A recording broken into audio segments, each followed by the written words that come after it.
receipt against the purchase order. Let's check. Here I am facing this error. Check table T159L. Entry TM01 isn't existed there.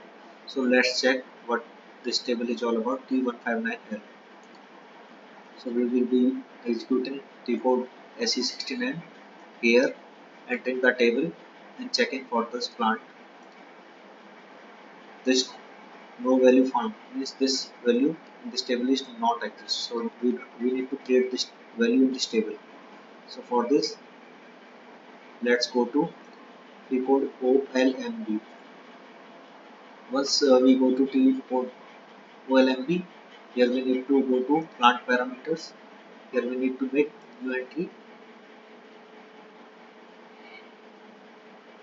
Here we need to make new entry of the plant TM01.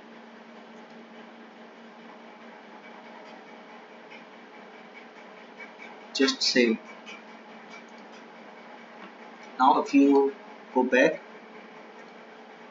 and if you check the same table T159L for this value, you can see that this value exists. Now let's check the GR.